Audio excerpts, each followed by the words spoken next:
Thank you so much for listening to Urbanistica podcast. I am Mustafa Sharif, an urban planner, and you're more than welcome to join my big journey of exploring the making of smarter and more livable cities. Please don't forget to follow Urbanistica on the different social media platforms, and also let's connect on LinkedIn. Big thanks to Urbanistica podcast partner Fri. Fri is an international engineering and design company providing sustainable solutions in the fields of energy, industry, and infrastructure. Are you ready for a new episode? Let's go for it.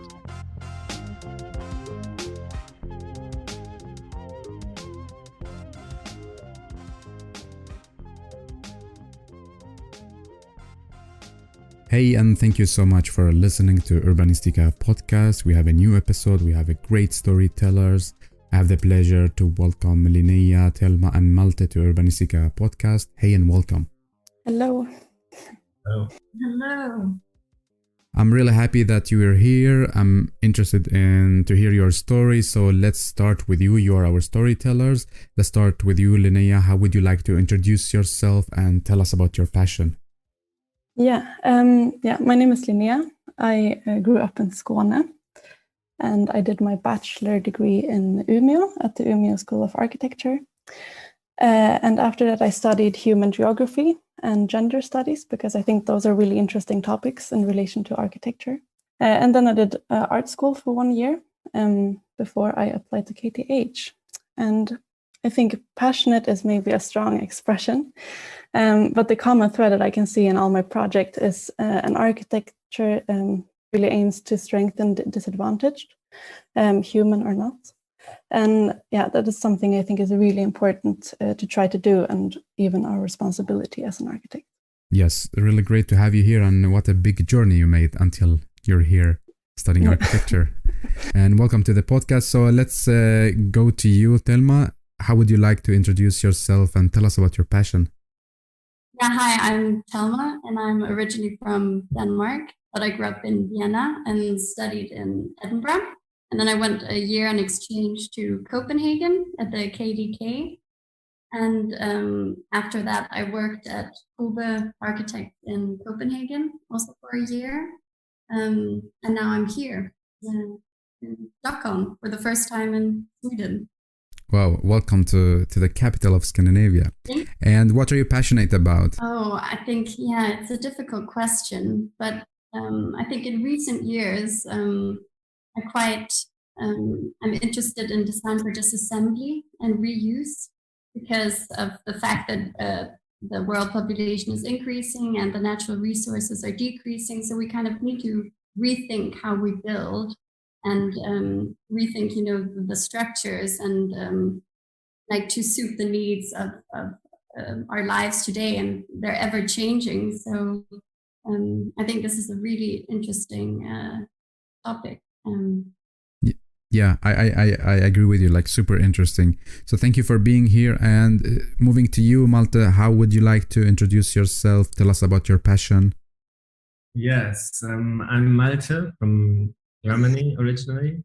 I did my bachelor's at the University of Stuttgart, also with some time in between abroad in Denmark and in Switzerland, and now continuing the master here at KTH. In Stuttgart, I already worked with the Urban Planning Institute, which I really enjoyed. And now I think this studio is a great complementary in terms of landscape planning, and besides learning to see and plan also through this semester non-human perspective, which is... Yeah. So Linnea, you were divided into groups with different focus areas. So what has been your focus, your group focus? Yeah, so we are the Flora and fauna group. So our strategy has to be to map the umbrella species, like amphibians and oaks mainly.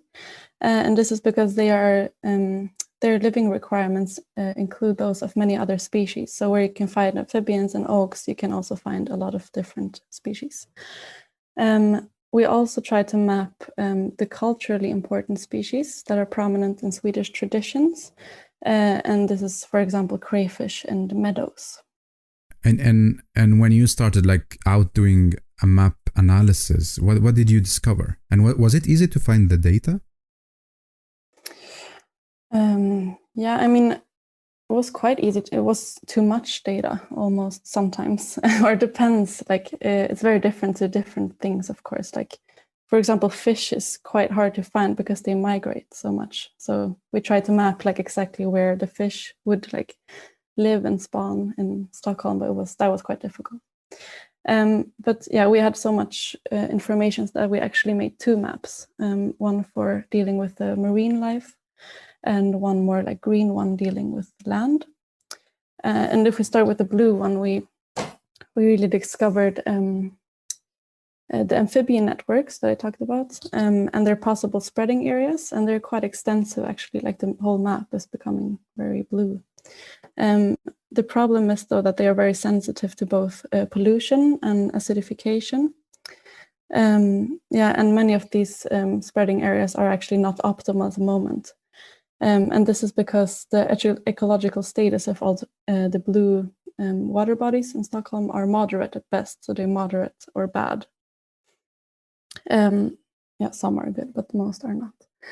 Yeah, because there are large problems with eutrophication and acidification, and right now they're not always treated in the most sustainable way. Yeah, what we also discovered is that many fish need shallow waters to spawn, just like the amphibians. So they depend on these like natural, gradually inclining shores, like soft seabeds with a lot of vegetation. And this is something that's really being neglected and disappearing in the city right now, because like the edges are getting harder and harder, and like the traffic increases and there's a lot of noise pollution and erosion happening. Yeah, and yeah, another issue is that we looked on, of course, is overfishing. For example, herring has had a really hard time to regenerate, and this in turn then affects other life cycles of other species, of course. But yeah, we also discovered then that there are pike and salmon and crayfish living in the city today, so it's not a hopeless cause. Yeah. But in general, like the blue networks are very strong around the cities, but they're breaking up within it. So they're like, yeah, we like in the city are building to hard surfaces and like taking away their habitats. And this is something also that's very, very clear in the green map. Yeah, so for the green map, we started by mapping the green core areas, like dense forest or like very like functioning biotopes. And then also especially the oak environments within them. And the green core areas are like only strongly connected on the outside of the city. Like as of now, it's no sustainable spreading possibilities for animals through the city. It's quite sad. In some places though, like between southern and northern Djurgården, the core areas are connected by a weak link. So there is still a possibility to migrate, but it also really points to an area where the green structure really needs to be improved. Like we have to take care of this weak link, because if it disappears, then it's gone. Yeah, and regarding the oak environments, we found quite a few, but the majority are in urgent need for restoration now or within the 10 years. Yeah, it will be like really interesting like to hear about the design proposal. But before we go there, like Linnea, looking back historically, how was the relationship between human practices and the landscape in relation to your topic? Yeah, before nature was in charge in a whole different way. Like we depended on it much more before everything could be shipped around the world like it can today, of course. So this meant that you had to understand and respect the ecology and the interconnectedness because it was really crucial for your survival. And I also think we had a different mindset, which I will talk about more later also, because nature didn't have to be tidy and perfect to be a valuable space. It should be functional. And this is something that has changed, I think. Yeah, and if you compare it with today, what insight does it give? Yeah, for example, this with the tidiness, many green areas in the city are built to look good now, but does not provide us nor animals really with anything but beauty, which is also nice, but yeah, it's not enough. Yeah, and I also think that we know that there was a lot of life going on in the waters before. There was like this abundance of fish, and what are still traditional meals today could be cooked with what had been fished like in the close by sea. And I think many might not have realized that this isn't the case anymore. I didn't really reflect on it before like we had this course either, but like fish stocks are rapidly like decreasing due to overfishing, and there's this like lack of spawning areas and high levels of metal in the sea. So like pregnant women and children shouldn't be eating the fish anymore, for example. Yeah. And I think this has a lot to do with care. Like right now we think we're not so dependent on nature. We get our fish in the supermarkets. But it's really hard to realize the importance of the health, like of these structures when you don't see what's going on. I think this is especially the case like in the blue structures because it's underwater and you can't see it. Yeah, so I think we have stopped caring for it like we used to do. But exactly, and I guess the numbers shows, like the data shows, that we are not really caring about this. And like moving to you, Malte, like how do you imagine the future? Yeah, it's very difficult to foresee the future, but nevertheless, we can with certainty say that almost all cities in the world will grow, and not banishing nature from the city, but rather integrating it and making it a respected part that is valued is a prerequisite for a resilient future. And if we talk about Gärdet, the northern area, Kolkaien and Tihan, will provide in the near future, about 9,000 new apartments and also about 25,000 new working places. So for all these people, it is important to provide these people with the basic needs. And a big part of these basic needs will, of course, be auto recreation. And therefore, space and quality must be provided. Yeah, exactly. And let's talk more about like the design proposal of your group. Can you share with us? Yes, well, in general, we can say that we focus on two parts. And one is the overarching strategy of strengthening the green and blue wedges. And the second is to effectively clean the stormwater from surrounding hard surfaces through natural means and prevent flooding situations and diminish damage.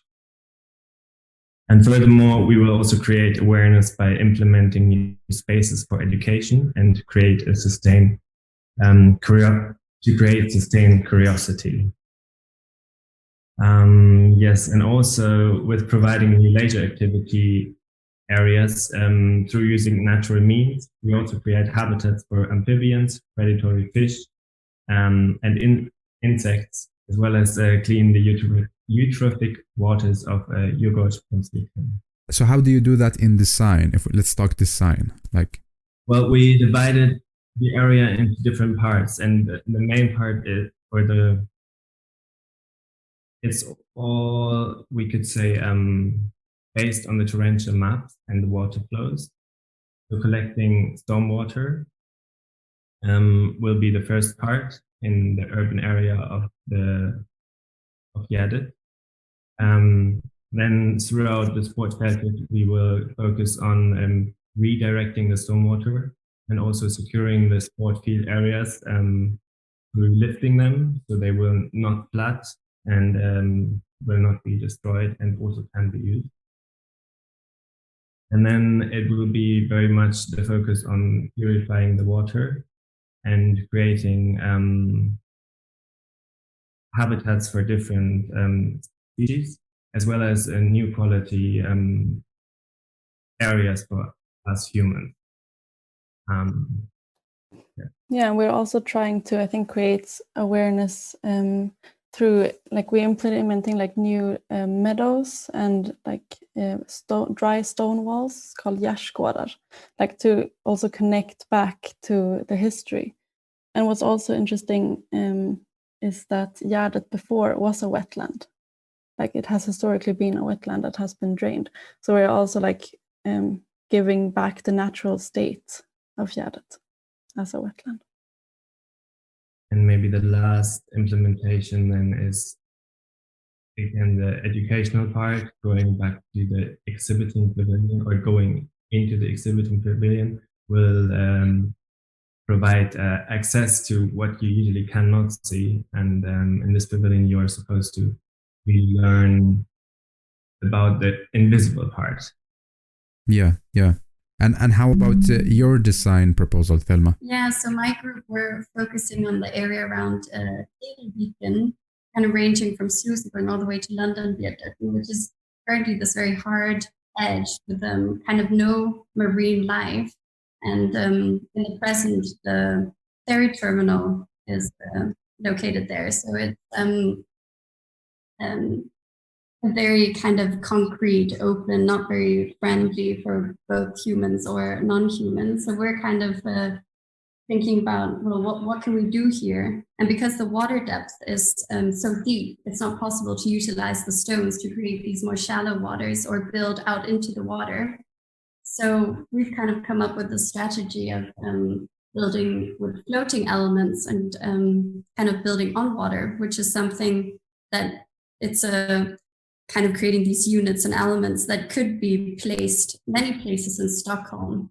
So it's site specific in the sense that it fits the needs of the site in our area, but it could be placed in many places.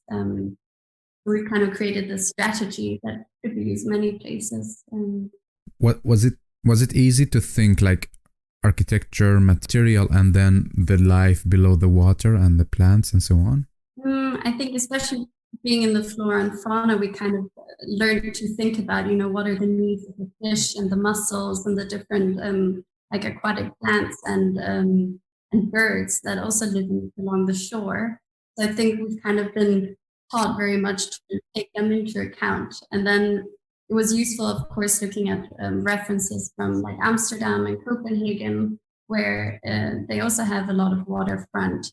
I think it was just kind of combining the different knowledge that we've acquired throughout the course, which was super interesting because it might not have been done before in Stockholm. So it's, it was all very new, and let's see if it's possible. But Yeah, of course. And tell me, because like during the course you were meeting experts from municipality, industry, and different fields. So how has it affected your work and your view of the architect? Yeah, I think in Team Flora and Fauna, I think we quickly noticed that we're for architecture students, and when dealing with nature and kind of building part of like an ecosystem, we quickly noticed that our knowledge was not sufficient, or it's almost impossible to design solely with architects. I think it was so good, like especially in this course, that we were encouraged and also put in contact with all these experts. And just to mention a few, we communicated with Oliver Kerloff, who's a marine ecologist, and Anna Maria Uro, who works kind of with ecological and biomimic kind of approaches to design. And Kate Orff, who's a landscape architect at Scape, who also gave us some lectures and tutorials. So I just think it's it was so beneficial to kind of just, get some of the knowledge from them to be able to move forward with our projects. And I think it's, as when you speak about the role of the architect, perhaps it's changing now, because I think we've become more aware of the need to work with nature and the need to, have more knowledge and work in a multidisciplinary team. And I'm not sure if we're shifting towards, merging the two fields, landscape architects and architects, if it's sharing more of that knowledge. I think this is very like interesting point. I'm not sure that we are like merging, because we know we have like big universities, the system, the business is built on two separated fields. But I think soon we are going like, how to say, to work closer to each other to start with. I think so in the future. Yeah. So it's a very interesting point, and I'm interested like to know also about the others. Like, let's start with you, Linnea. Like, how has the course affected you, and what is the biggest lesson that you learned? Like this almost happens with every course, like that you get aware of like the new things. Like if you're doing housing, then you only see housing. Like, but this course it's incredibly nice to, like, when you go out in the city, then you like are inspired by like green structures that are working well, or like if I'm like walking in the woods, like I don't know, I'm very aware of like the function of all the green structures, and even if they like are ugly or like untidy and stuff, I can like really see the value with them. And the biggest lesson I think we learned is the only way to go forward now is to plan with nature and for nature, and not against it. And also, like Thelma said, I think it's incredibly important that we use like diverse strategies and knowledges, like so we can really enable this transformation to happen. Yeah, exactly. Like this is very important. This is like not the future. This is like should happen now. So, exactly. And how about you, Malte? Like, how does this course affected you, and what is the biggest lesson that you learned? It's pretty interesting to see how made often nature appears, though it's not really nature. I think so many areas that we experience and experience as natural nature are not necessarily natural. And also nature needs so much maintenance, especially, for example, meadows do not completely work by themselves. There's always somehow that, for example, for wild animals are very supportive in this area, but then it shouldn't be there for all the time, and shouldn't be too many people. It's very specific in some sites how it should be handled, and that is quite interesting to get a bit more understanding for. Yeah. How about you, Thelma? What is the biggest lesson that you learned? I mean, I think they've kind of covered a lot of it. I think the fact that they put us together with these representatives, I think I would never, or in my previous experience at architecture school, you haven't really worked alongside other fields like this.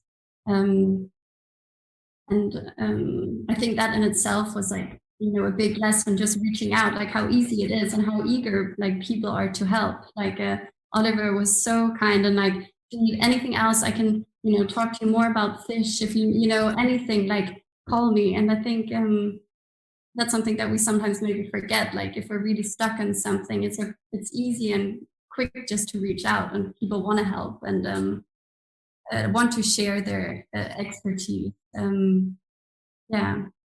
Maybe.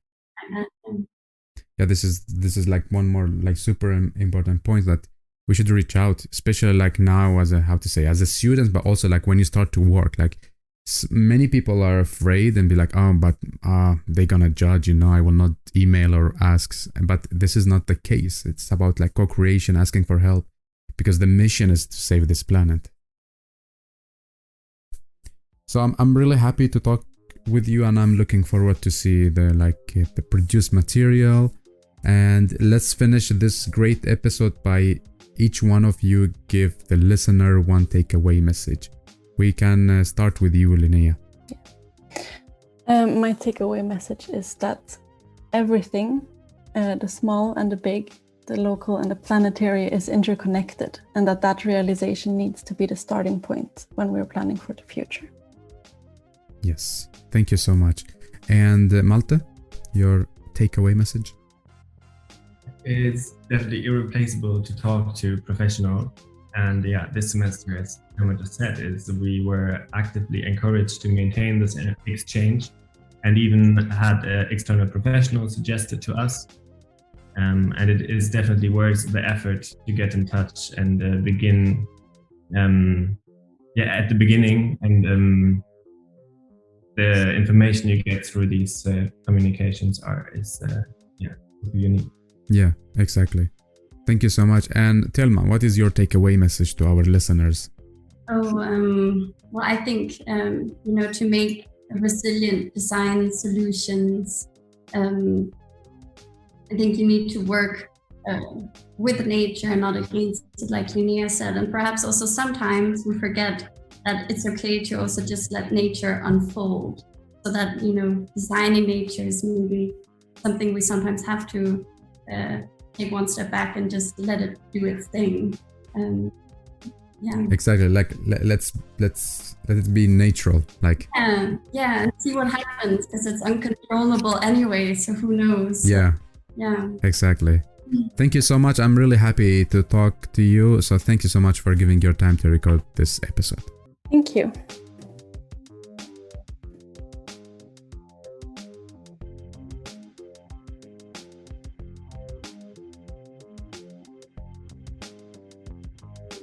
Well, thank you so much for listening to Urbanistica podcast. I hope you really enjoyed this episode. You learned something new and also got inspired by the guest. Don't forget to share the episode on your social media and recommend it to people you think they are really interested in this topic. Thank you so much again for giving your valuable time to Urbanistica podcast. I am Mustafa Sharif. Keep up the good work. Keep loving cities.